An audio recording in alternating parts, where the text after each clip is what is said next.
the site visit before we move into Danielle talking about the meeting that she held at CFMA? I would actually like to know from the other school food authorities if anyone is doing a satellite meal sort of prep and vending and how that looks. Just because, as I said at the beginning, the district keeps expanding the number of buildings that we have open, which just divides the kids up a little more. It is so labor intensive and cost prohibitive at this point that I'm trying to find different solutions.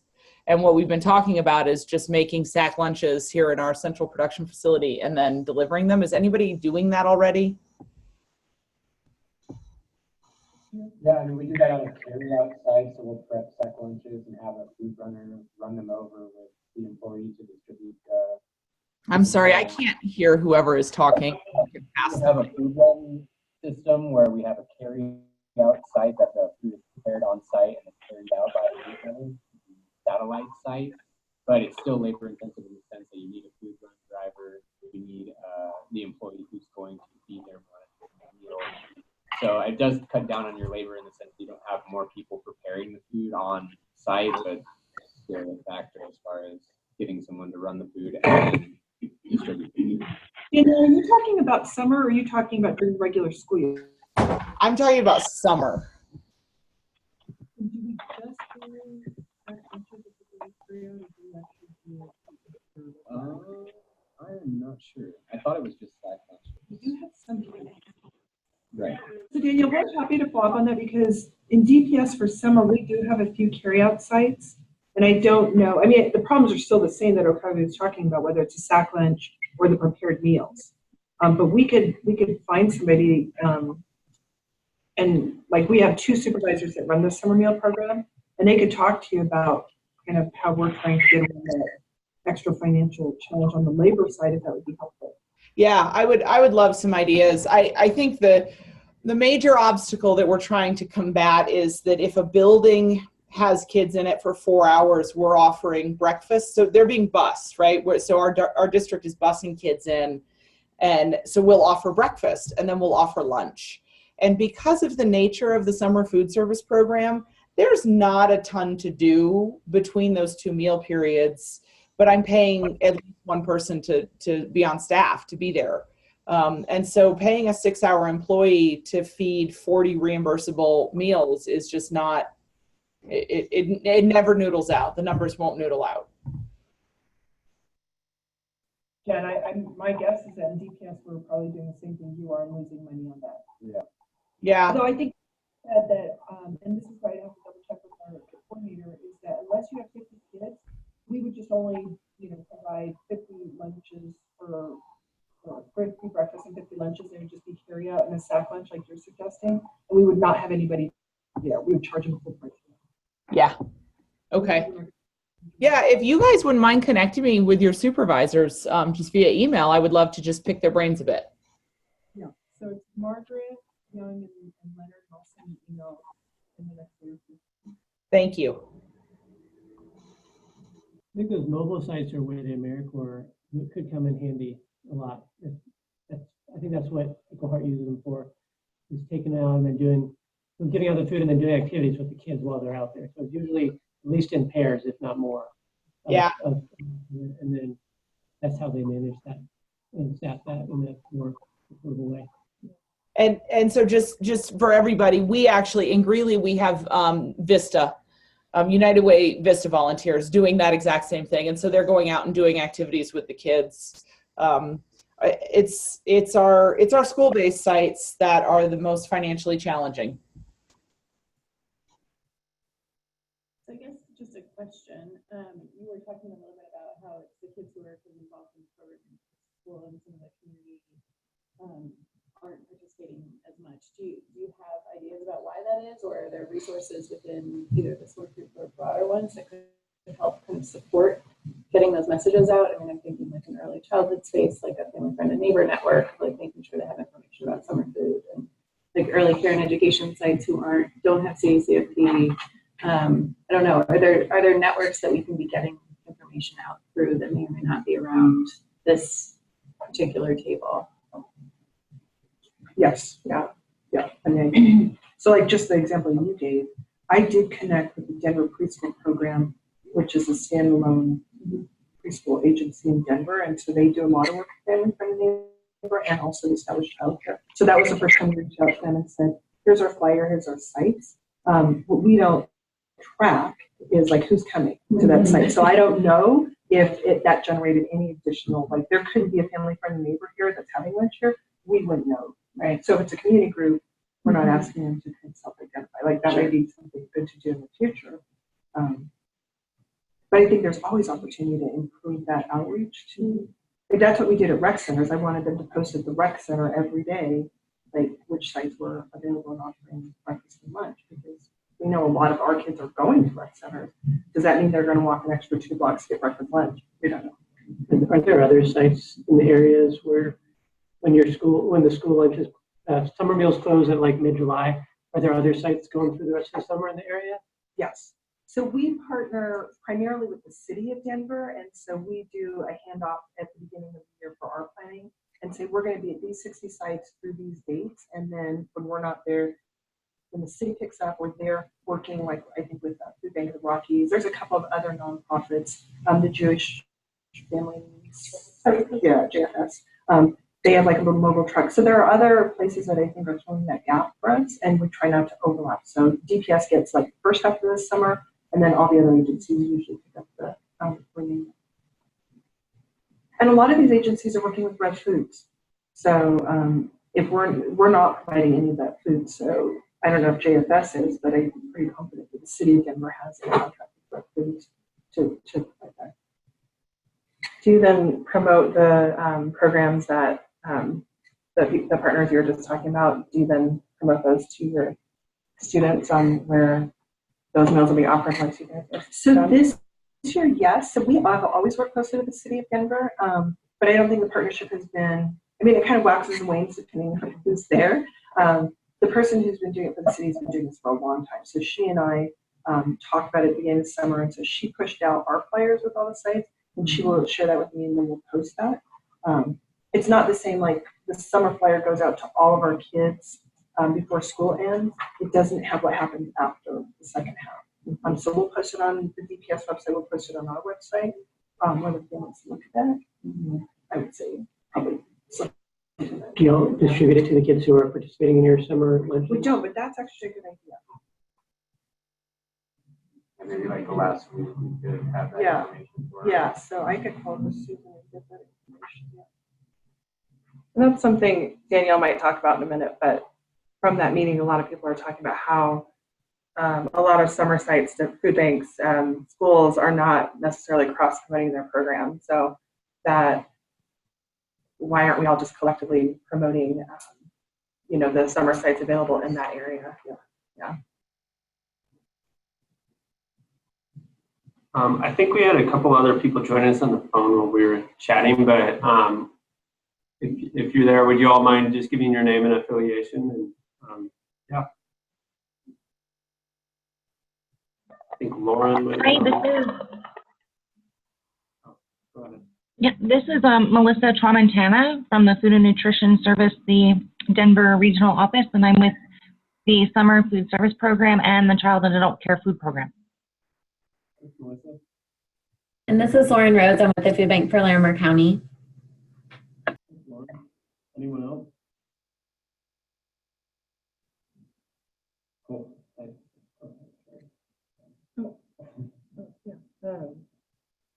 I was just thinking future. I think we were able to really do a lot in a really short amount of time of supporting the summer meal program through this work group and through the blueprint in general. And we have the yard signs that are almost all distributed, thanks to Kevin and everyone who, and Andrew, sorry. It was a group effort.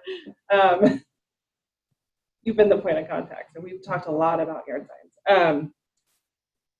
But I'm curious on how, and I think now that you're here with the blueprint and looking forward, how we can keep this conversation going so we can look at what we want to focus on next year. Because I think a lot of good conversations have started, but I'm wondering how do we organize that going forward? so an answer, but that's just something I was thinking about because I don't want to lose this great conversation we've been having. And like you said about family, friends, and neighbors network, I think we did get the outreach materials and information out to a lot of groups, a ton more than we have in previous years, but there's still those groups that I know we didn't send that to. So I don't know. Does anyone have any thoughts on how we can keep the conversation going for next year so we can, I don't know. Carrie, I'm wondering if anything was on that Google document that we collected all the ideas. Was there anything on there that we couldn't do this year because there wasn't enough time, but the group feels like it's a good idea and we can work on next year? Like, Melissa, I'm thinking about your idea. I don't know if it was another state that worked it out with like Kroger, like grocery store, where they print on the back of the receipt, advertising like, $3 off at the local pizza joint. Could we advertise like Kids Food Finder or find your local summer food service, site? So something maybe we could work on. That's an example of something maybe we could work on over the next year. Yeah. I think Jeffco also did like the local movie theater chain. Like in the previews in the beginning, before the movie starts, they had just like a wide, like a giant sign for, I don't think it was Summer Meals, I'm trying to remember what program, but it was really effective and also kind of terrifying, but you can like track from people's cell phones, like which theater they were in and then find like if it got a little iRobot on me, but you can like see how effective it was because you can see if they show up at the site by following the location. I think. Well, I don't want to do anything. Yeah, that's very thorough follow up. But Jeffco was able to do I guess that was Jeffco Public Health. Okay. Okay. Yeah. And I think from a broader perspective, this is my second meeting with this group, so I don't have exactly what you've been talking about for the last 7 months, but I do think, so we are going to be meeting, Carrie and I and Kevin with Gina Cabrera, who's a performance management consultant at CDPG, to kind of think through like how are we going to document all of the ideas that are coming out of this group, how are we creating kind of action plans and objectives moving forward. So I think that that can be part of that process, and obviously there will be a whole lot of input we'll need from this group that's more around kind of the tools of the process, not the actual information that's going to go into that. But I think that came out really clearly in the surveys that I sent out and the responses that I got from people. Clarity about how the group is moving forward, and that doesn't mean I don't think that you all want me to come here and say this is the right idea, because I don't actually know. That's the value of having this group around the table. But that we do have kind of a more defined process in terms of moving forward, and everybody's clear on actions and timelines and accountabilities and who's in charge and who's making decisions. So we're kind of in the process of muddling through that and creating that, and it will be iterative. There will be no perfect process, but I do think having that in place where we're kind of taking historical conversations and making sure we're not revisiting the same information. Here's some ideas we talked about, let's build on those. Moving forward, we can absolutely, I'm planning on helping to kind of structure that. So that's not an answer in terms of what from the conversations we've had over the last few months we're going to move on, but I do think we can help take more of a structured process. Yeah, and I know part of our planning grant that we got through the Colorado Health Foundation, we have our final needs assessment report that we're finalizing right now, and so that should be ready in the next couple of weeks. So that will be all of the data that we've been collecting over the last year. We also will be getting all of the summer data in, so meal counts, hits to the text line, hits to the Kids Food Finder. So as soon as I can get my hands on any kind of data, I will share that with the group, and then we can start using that as part of that conversation as we look forward. So we are behind the scenes organizing a lot of data for everyone to use. So, and if there's anything, we also do CDE does a end of year summer food service evaluation survey. And so we try to capture a lot of what's working for people, what's not working for people, what kind of support they need. So we are starting to talk about what that survey might look like here in the next few weeks. So we can also share that with the group to see if there's any kind of questions they want to make sure we add to that, to make sure we're getting the information we need to move forward as well. So, what's the best way to find out about like how people learn about the program? Would it be like the hits to the website or like the survey that you talked about? it's really hard to capture that. So we just see the city and county from where they are and going to the website and the text line. But we've tried to figure out ways to see how they heard about the program. But is that what you're asking? Yeah. That's always really difficult, I think, to capture. I don't know. Has anyone ever tracked that or tried to, or have seen any examples of people tracking where?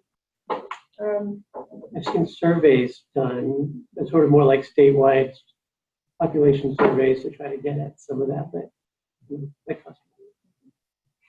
and it's limited use. I mean, it's like it's super valuable. Yeah. I think we have a question in there. We even are just trying to see what materials people are using. We don't have a lot of that information on what's happening at the local level on how they're promoting the program. So we try to at least start with that. But yeah, that next step, we don't. I mean, it might be that make the best way might be through some of the actual, summer meal sites doing, surveys at one or two sites just to get a feel. More of it'd be more qualitative perhaps. But an idea, if particularly, I mean, I think in the school it's like they're all coming for the program, right? So it's not like really a question. More of the open sites that it would be, might be worth doing a survey.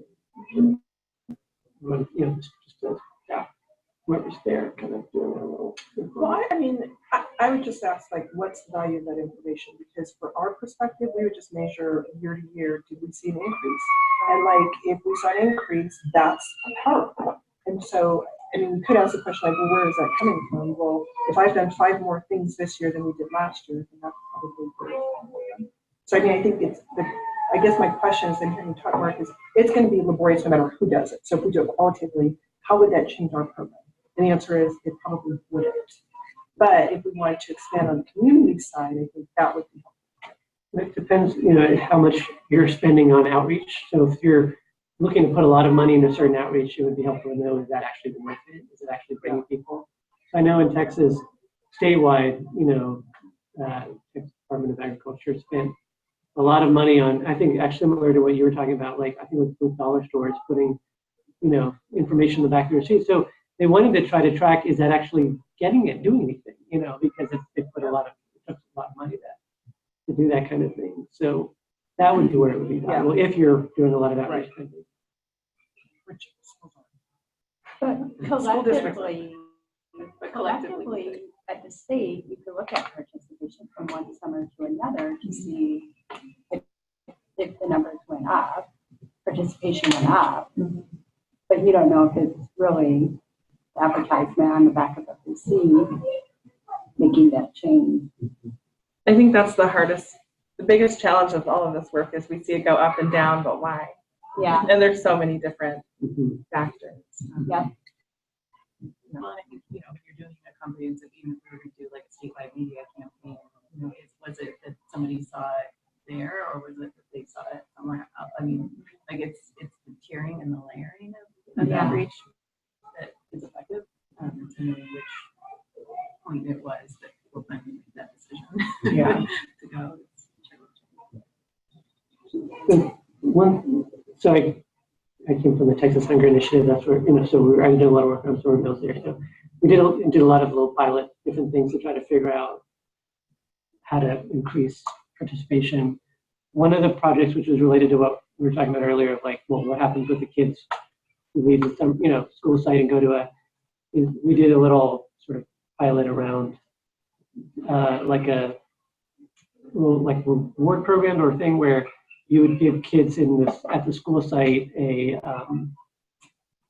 like a passport thing that then they would go and take with them to this open site. And when they went and took it, then they would get a little something, a prize or something. And so it was a way to then see, okay, you could tell who came to the open site because they heard about it from the closed site. So just things, if there are little like things like that where you could have little prizes or little games or something that would allow you to, where be incentive for kids to tell you where they came from. You know what I mean? Yeah. Well, I just saw it on the forms that they were giving out in the cafeteria, that if all the parents return the forms, they get a popsicle party. So, you know, there's precedent. The parents get a popsicle party? No, you can get a popsicle party if their parents return the form. I was like, that's not really fair. As a forgetful parent, I'm like, Well, great. A lot of really good discussion. Does anyone have anything else to add before we hand it over to Danielle, if you're still over there?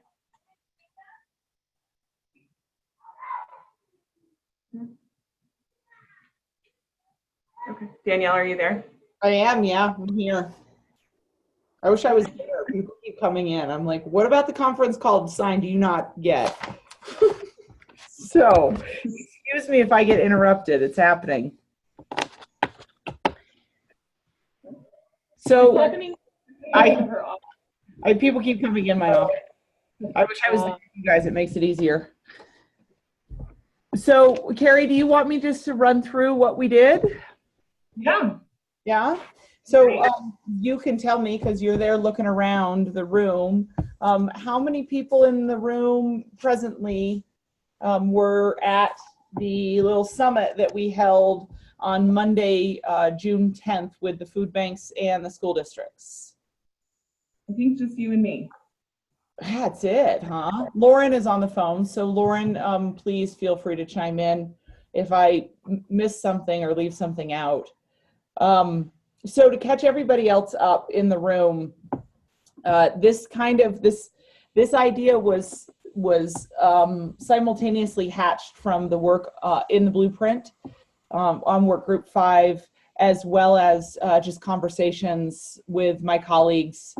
For those of you in the room that don't know, prior to being the director of school nutrition in Greeley, I was a food banker. I actually originally came from a food bank in Seattle, Washington, but I have worked at the food bank for Larimer County, community food share in Boulder and Broomfield counties, as well as the food resource manager in the Weld for Weld County at the Weld Food Bank. So I sit on both sides of this perspective anyway, but when it comes to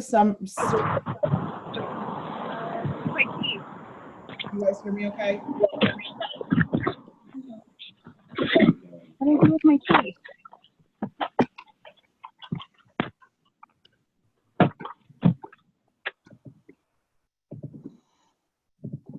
All right, Danielle, is that better? That's better. Thanks, Kevin. No worries. So, and are you guys able to hear me okay? yes. Yeah, okay. So what I wanted to do is I wanted to get the people who offer the majority of the summer meals in the state of Colorado together, just to face and interact, and hopefully have the opportunity to maybe start problem solving why it is that, you know, we're only feeding one in 10 eligible kids in the state during the summer. So I don't know about you guys, but every July 4th, I wonder where all of the kids have gone. See, there goes my phone. I don't even know how to silence it, so I apologize. After July 4th holiday, participation just drops off completely. We don't know where they go. So the intention was to get these operators in the room together and maybe start talking about our barriers. And when Carrie presented data from this Workgroup 5 from CDPHE's data analysis, what was really interesting to me, what stuck out to me, is that the community sponsors, so the food banks in this case, said that one of the largest barriers they have to offering more summer meal sites is school districts.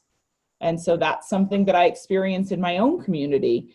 And so I thought, let's get this group together. So we had really good participation.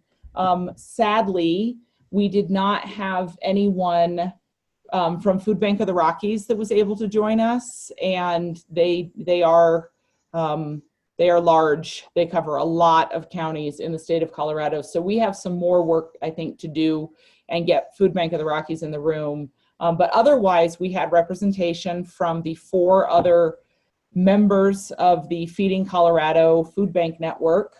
And then we had really good participation from the school districts sort of around, at the very least, the Front Range. And we did have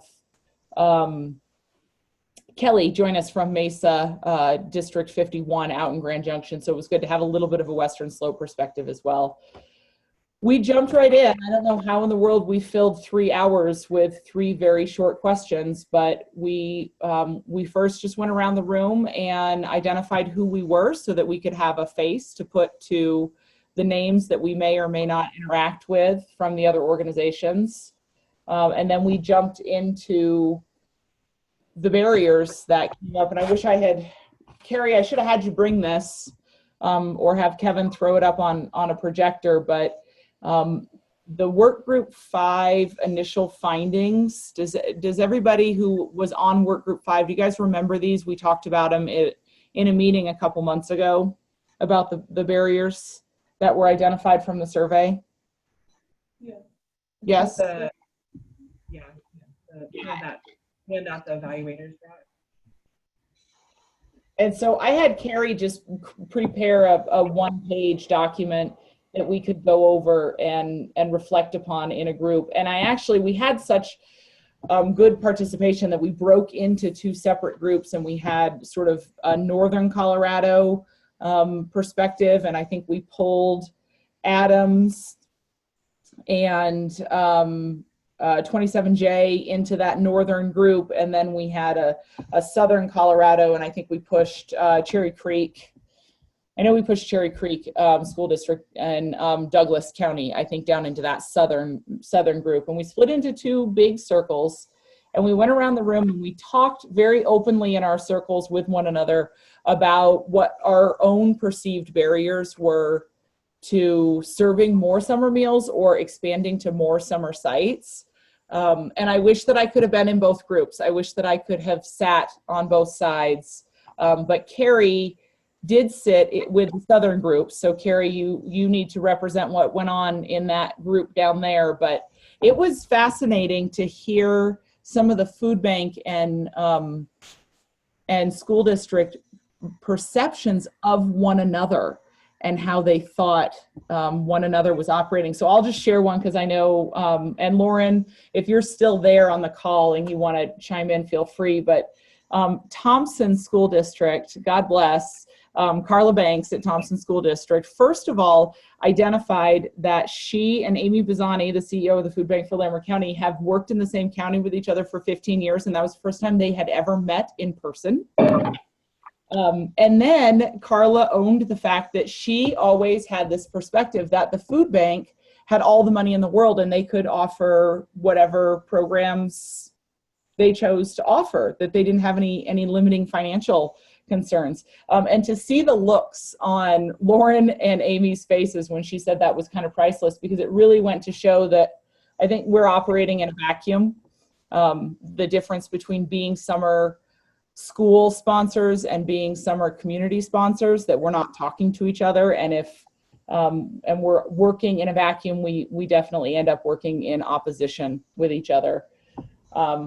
Lauren, do you want to share anything about that moment that you felt? Yeah, I probably did show on my face in that moment. Can you guys hear me okay? Yeah. Yeah, okay. So I do think it's definitely eye-opening, and I feel like it was a good start in terms of connecting the groups. I think the willingness of, and I think it's on both sides of food banks and school district partners, to work together in more of a kind of targeted combined effort has been something that's improved over time and hopefully will continue to improve. I think, so we've on the Thompson side, gone ahead and set up a meeting for September already. We can regroup on summer and figure out how to more effectively serve kids in Loveland next summer. And I think having more of that effort together and not a competition kind of approach, because I think that's how it's felt on both sides. Obviously, we have such a gap in number of kids that we're not serving. So really want to make sure that we're approaching it from a combined collaborative effort going forward instead of more of that competition viewpoint on both ends. Perfect. And I think that's the microcosm of Loveland, Colorado, but I think that really was the takeaway for everyone in the room. I think everyone left there with the sense that they, at the very least, had the name and a face to go with that name of the person who is working in their area, potentially feeding kids, or in some respects, like in Boulder, specifically in Boulder County, not feeding kids, but wanting to collaborate in an effort to feed kids. So Shelley from St. Vrain School District was there, and she talked about the success that they're having. And meanwhile, the food bank in Boulder and Broomfield counties, Community Food Share, they don't offer any child nutrition programs, but what they want to do is collaborate on offering a mobile pantry so that parents can get groceries when their kids come for a meal. And so there were those kind of breakthroughs that I think are going to help us in general to expand how we offer summer meals, and maybe even beyond that into supper programs and the like. So after we kind of went around the circle and everybody had the opportunity to share their perspectives on the barriers that were a part of the survey and sort of the aha moment that they had as others were talking, then we did just a brief writing exercise on what the best possible outcomes would be for creating this collaboration. And when we went, we got back into the big circle, and we brought everybody back together, and everyone shared one of the things that they had written down about an action or a strategy that they would be willing to implement in order to achieve that best possible outcome of feeding more kids. And I wrote down what everyone said as it went around the circle. I have not yet. I had hoped to have had this ready and shared with you guys in writing before today's meeting, but I haven't gotten there. So I still have it, and I'm excited to type it up and send it out. And Carrie, maybe what I'll do is I will just type it up and send it to you for our next work group meeting, so you can share as a document for people to reflect on. Because there was some good stuff in there. Somebody mentioned, like I said, about the mobile food pantry to feed parents, but ideas came up to meet and work across service territories for the Feeding America food banks, where they're joint operations, better access to one another's program information so we can advertise one another, even the opportunity to utilize community feeding programs in the summer that are offered by nonprofits and food banks to enroll families in free and reduced, because we know that we see lunch applications for free and reduced meals going down, but to leverage those sites that are not school district based to get families to apply for meals for the school year. Just some really awesome things that I hadn't thought of heading into that meeting came up. Carrie, what do you have to add to that? That was a really great explanation or description of that meeting. I think, just like you said, I think everyone was very surprised how they were facing the similar challenges.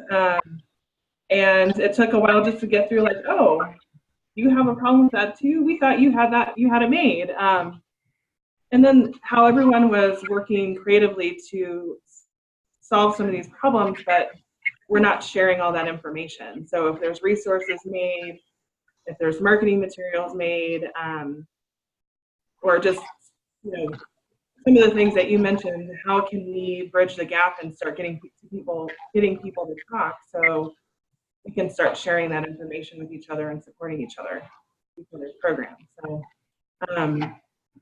from a CDE perspective, we brought back our action item that Ashley had put together is how can we facilitate more of a sponsor sharing and networking within our services that we provide. So can we do that in our trainings? Can we do that? I don't know what that looks like. Keep talking about a message board. I don't even know what that means, but like how can we start connecting people together? And I think that could even be part of this work group as well. Because I mean, and you know, Teresa, you guys shared a lot of the marketing materials that you guys created, and we got a lot of great information on what worked and what didn't work, and how can we all learn from each other. So that was my biggest takeaway. And Carrie, I had asked actually when we were there, so within the Food Bank Network, we have a tool called Yammer that's essentially, it lives on a SharePoint site, but it's essentially like an internal Facebook group for Feeding America members where there's different topic areas like summer meals, SNAP assistance, that type of thing, where people can comment across the network and ask each other questions and share resources. You can upload files, you know, just type answers, whatever it might be, connect someone else, tag somebody else at your food bank to help answer the question, things of that sort. And so I had asked Ashley at the end of that meeting on the 10th if there was something like that that CDE had been talking about or not, or if that's something that could be investigated. So I'm just wondering if that's part of that same conversation. Yeah, definitely. I think we want to investigate that. And I think that too, I know that's come up with in the work group too, is how can we all share some of this information as well. So it seems like there needs to be kind of investigating a mechanism in which we can start sharing these best practices and utilizing, I know a lot of different school districts have gotten a lot of grants where they have piloted programs. I wish I knew, I'm sure we all wish we knew like what worked and what didn't work for everyone. And then what we might be able to all, if something was effective, how can we all share that with everyone? So we will definitely investigate that on the CD end. But if anyone sees any models or examples out there that you've seen in other states of how they work to kind of bridge some of the gaps and share this information. I'll just file foundations. Many of you already have funding opportunity open in June around community health planning, which is obviously just on the screen with summer meals. And when these grants are out, we anticipate that we'll be able to provide some TA to them. Much of that may involve some collaboration of the learning collaborative. We've done WIC prior to this, we rolled out outreach and enrollment for healthcare. So we've seen some success in doing that type of work with education as well. CDI has a hub for health and wellness, so not related to food, but not directly related to food. So I think there's opportunities for that down the road. Perhaps that's more regional and maybe local, depending on who all wants to involve themselves or get word of grant from us or wherever they come from down the road. But I'd encourage that conversation for me when I'm out on the road. I'm talking to folks, and we got a ton of applications for food work last year in Boulder County, for example. Which a lot of this is what it feels like is folks are doing a lot of work, but they're not able to really identify who's doing what and where do kids or adults, depending on the program, where do they get food? Where do they don't get food from? Where do they get food they need? Where's the food they're not getting? Food rescue gets thrown in there. So obviously it's a large area. And so this kind of work and this kind of thought process you're thinking about too is going to be helpful for us on the funding side. So we can go to communities and say, tell us about your ecosystem. The kids in this building, where do they get breakfast, lunch, and dinner? You don't get it. How do you know your partner? That's the kind of thing we're asking. For us in the Thunder, some of you know, it's really competitive right now. We get 300 applications in June. So it's a funding decision too. Some of the survey and the conversations you're having about trying to gauge where people are. But this is important to try to figure out who's not coming, right? Because you talked about earlier, so on the funding side, that's more and more what we need folks to help us with is understand who do you work with, and it might be the state that can help with data, but who are your other partners and can tell you that here's who's not coming to our door and this is why, or here who is coming to our door and how we want to keep them. So not specific to what you're saying per se, but I just want to say I think we've seen some success with that. And depending on what sort of grants come out and how successful they are, we do anticipate there might be something around food writ large. So not just with schools, obviously, but everyone here, frankly, is involved more than just school food. And there might be something that comes out of that down the road. So we'll see, but I know that that's a piece of what we're thinking about and what I think others are thinking about. Yeah, that's great. Is that the funding opportunity that opened up, is that supporting the goals 2 and 3? Yeah. Okay. Yeah, community food systems. Yeah. So again, it's larger than obviously the school. That's the intent, at least our intent. And sometimes what we think we're saying isn't the same thing as everyone else is saying, and we recognize that. But the hope is that of the ones we have, and I don't know what we ended up on that particular, I think over 30 applications.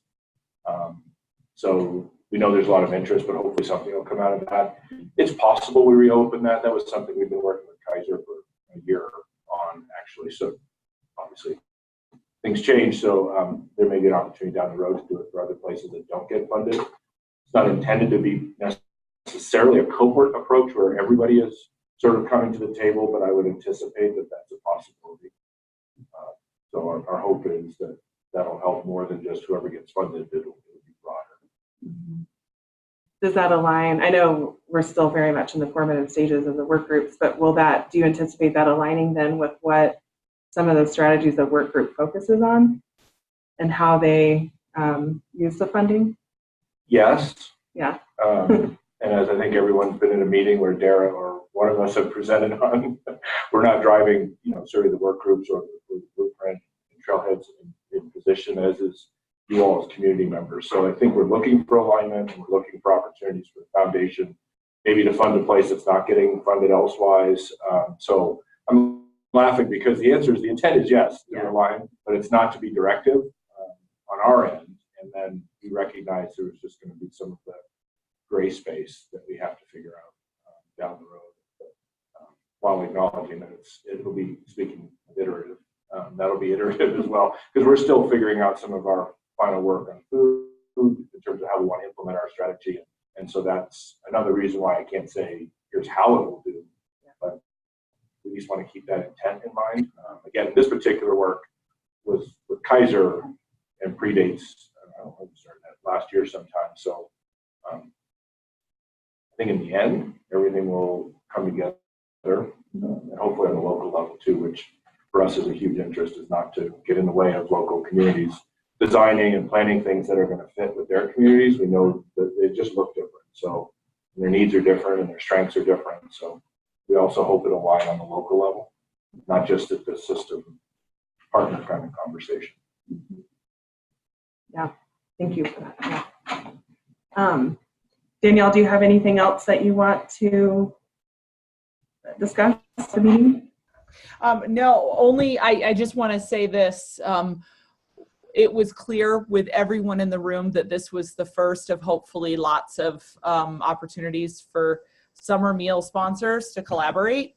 So like I said at the beginning, we did not have anyone from Food Bank of the Rockies, which was a bummer.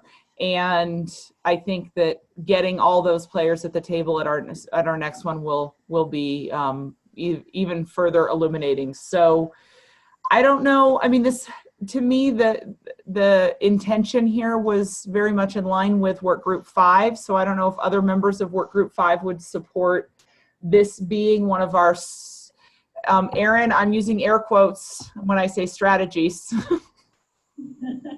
But from a Workgroup 5 perspective, I feel like coordinating summer food service sponsors into collaborative conversations could be very important to expanding the use of summer food service program in the state of Colorado, taking us from, I think we are ranked 43rd out of 50. Carrie, is that right? 43rd out of 50 states? We're in the bottom 10. Yeah, that's why I just keep it there. Well, I don't know. We're in the bottom 10. So I hope that, so it's not that I'm happy to do this again. I had the right space and time and partnership with the Food Bank for Larimer County. to do this right before summer conference, but I would love to see this become one of the action steps of Work Group 5 moving forward, so that in the event that I'm not in a position to corral these groups together, as long as I'm still working in the effort of the blueprint, I'm happy to facilitate, Carrie, as long as you'll have me. But I think that I want to make sure that we continue to do this work. And Danielle, this is Erin. So I think you have no program in terms of this being a project, and I think that's one of the things that I'm thinking through is like, how do projects kind of either stay with us, it's gone off into like their own project teams and report back in. So we're definitely thinking about that, and if there's anything that we can do to support logistics of convening this group in the meantime while that's being figured out. Okay. I just have Mark, Danielle. I believe that Hunger Free has the capacity to create an online forum for sponsors to talk with each other. If possible, so there's like only 27 yet. But we've done that for like our retention network, and it might be like a similar forum is valuable for sponsors to engage with each other online. Hey, Neil, how many people at that meeting? Or how many people would you ideally like to see in that meeting? I'm gonna round up to 35-ish, maybe 40, between 35 and 40. Okay. I think I invited somewhere in the range of 55 total.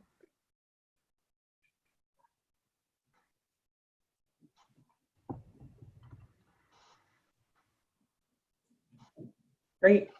Thank you, Danielle. Yeah.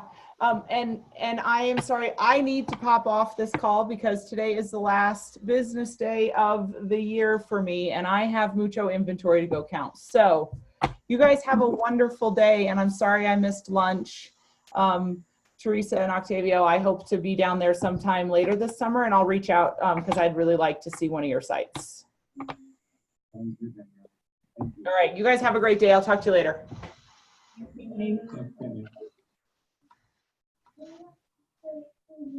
I know the meeting invite said 2, but I think we're ending at 1:30, right? Oh, did it say 2? So, yeah. Is it 1:30? I think it was 1:30. Oh, okay. One of them got changed, so I don't know.